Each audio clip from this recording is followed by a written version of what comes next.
The Lord said to Moses, "These are the regulations for any diseased person at the time of their ceremonial cleansing, when they are brought to the priest. The priest is to go outside the camp and examine them.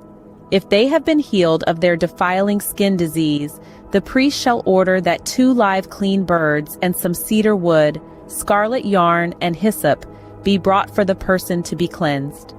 Then the priest shall order that one of the birds be killed over fresh water in a clay pot.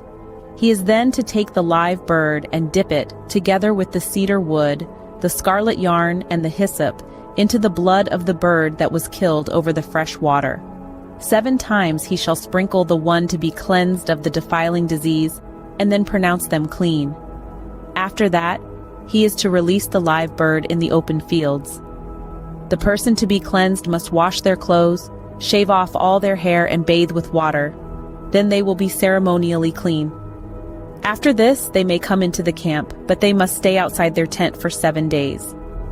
On the 7th day, they must shave off all their hair. They must shave their head, their beard, their eyebrows, and the rest of their hair. They must wash their clothes and bathe themselves with water, and they will be clean. On the 8th day, they must bring 2 male lambs and 1 ewe lamb a year old, each without defect, along with 3/10 of an ephah of the finest flour mixed with olive oil for a grain offering, and 1 log of oil. The priest who pronounces them clean shall present both the one to be cleansed and their offerings before the Lord at the entrance to the tent of meeting. Then the priest is to take one of the male lambs and offer it as a guilt offering, along with the log of oil. He shall wave them before the Lord as a wave offering. He is to slaughter the lamb in the sanctuary area where the sin offering and the burnt offering are slaughtered. Like the sin offering, the guilt offering belongs to the priest. It is most holy. The priest is to take some of the blood of the guilt offering and put it on the lobe of the right ear of the one to be cleansed, on the thumb of their right hand, and on the big toe of their right foot. The priest shall then take some of the log of oil, pour it in the palm of his own left hand, dip his right forefinger into the oil in his palm, and with his finger sprinkle some of it before the Lord 7 times. The priest is to put some of the oil remaining in his palm on the lobe of the right ear of the one to be cleansed, on the thumb of their right hand, and on the big toe of their right foot, on top of the blood of the guilt offering. The rest of the oil in his palm the priest shall put on the head of the one to be cleansed and make atonement for them before the Lord. Then the priest is to sacrifice the sin offering and make atonement for the one to be cleansed from their uncleanness. After that, the priest shall slaughter the burnt offering and offer it on the altar, together with the grain offering, and make atonement for them, and they will be clean. If, however, they are poor and cannot afford these, they must take 1 male lamb as a guilt offering to be waved to make atonement for them, together with 1/10 of an ephah of the finest flour mixed with olive oil for a grain offering, a log of oil, and 2 doves or 2 young pigeons, such as they can afford, one for a sin offering and the other for a burnt offering. On the 8th day they must bring them for their cleansing to the priest, at the entrance to the tent of meeting, before the Lord. The priest is to take the lamb for the guilt offering, together with the log of oil, and wave them before the Lord as a wave offering. He shall slaughter the lamb for the guilt offering and take some of its blood and put it on the lobe of the right ear of the one to be cleansed, on the thumb of their right hand, and on the big toe of their right foot. The priest is to pour some of the oil into the palm of his own left hand, and with his right forefinger sprinkle some of the oil from his palm 7 times before the Lord. Some of the oil in his palm he is to put on the same places he put the blood of the guilt offering, on the lobe of the right ear of the one to be cleansed, on the thumb of their right hand, and on the big toe of their right foot. The rest of the oil in his palm the priest shall put on the head of the one to be cleansed, to make atonement for them before the Lord. Then he shall sacrifice the doves or the young pigeons, such as the person can afford, one as a sin offering and the other as a burnt offering, together with the grain offering. In this way the priest will make atonement before the Lord on behalf of the one to be cleansed.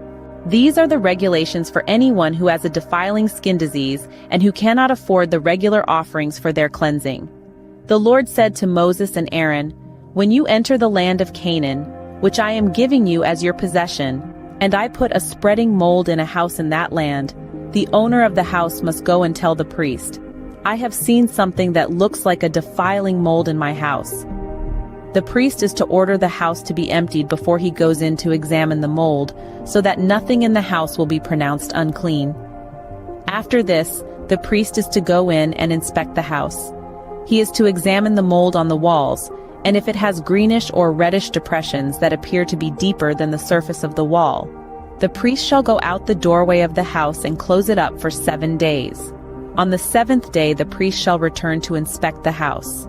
If the mold has spread on the walls, he is to order that the contaminated stones be torn out and thrown into an unclean place outside the town.